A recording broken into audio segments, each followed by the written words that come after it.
Stanislas Baganda. Je suis le chef de bureau de RADPI en province du Ituri. C'est un réseau d'action pour le développement et progrès intégré et l'organisation de droit congolais et qui intervient dans le cadre de la consolidation de la paix, mais aussi dans la santé et l'éducation. Et en province de l'Ituri, nous sommes basés ici à Bunia. Merci beaucoup pour cette question. En fait, dans le cadre de cette activité, vous savez que c'est chaque le 21 septembre de chaque année qu'il y a une journée internationale de la paix. Et à cette occasion, RADPI a projeté cette activité qui soit comme une grande activité, porte ouverte pour la sensibilisation de notre communauté et pour la promotion de la paix ici en province.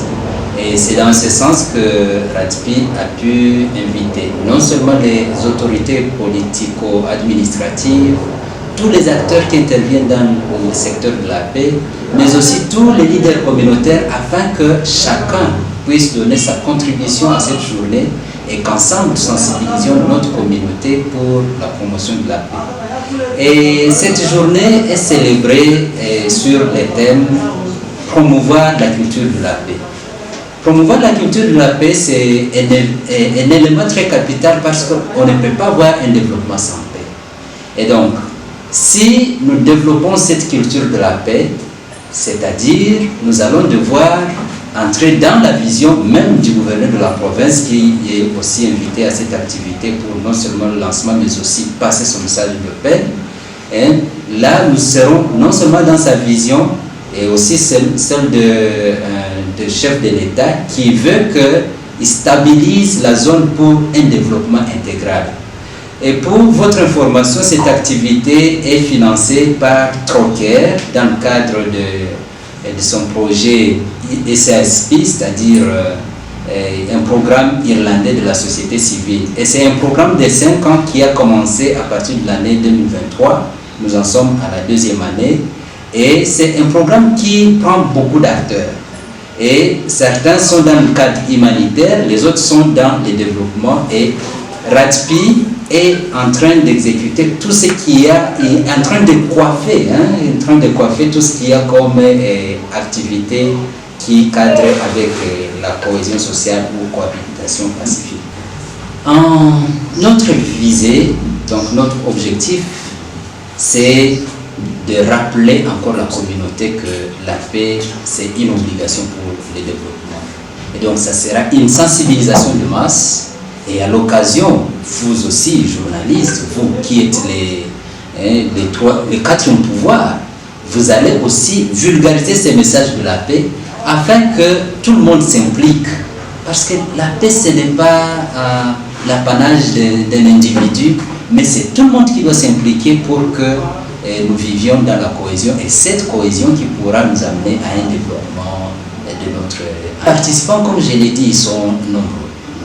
D'abord, l'autorité provinciale elle-même, l'autorité aussi urbaine, les autres autorités qui chacun ou chacune selon ses qualités, et il y a aussi les services de sécurité qui doivent aussi donner un message à leur niveau.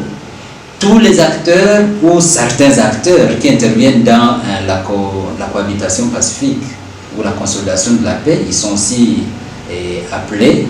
Vous aussi, les médias, vous êtes invités. Venez pour que vous vulgarisiez ces messages de la paix. Le programme de la journée, naturellement, c'est après qu'il y ait non seulement l'accueil des invités, les mots d'ouverture sera dit par son Excellence, Monsieur le Gouverneur ou son envoyé. Et après cela, il y aura des présentations où chaque partenaire pourra parler quelque chose en termes de paix, mais tout cela pourra venir après que RADPI ait présenté ce qu'il a déjà réalisé dans la province dans le cadre de la consolidation de la paix. Et pour rappel, cette activité est tenue à l'hôtel Kalibouni et il commencera à partir de 9h jusqu'à naturellement vers 14h, on pourra déjà conclure. Pourquoi cette activité? Certainement que on peut tout manquer sauf un seul mot à dire à la communauté. Étant donné que nous sommes dans une province aussi de grandes turbulences et où il y a des méfiances les uns entre les autres, il est intéressant que nous, membres de la communauté, sachions que le fait que nous soyons plusieurs tribus ou plusieurs clans qui vivent dans une seule ville ou qui vivent dans une seule entité, c'est une richesse.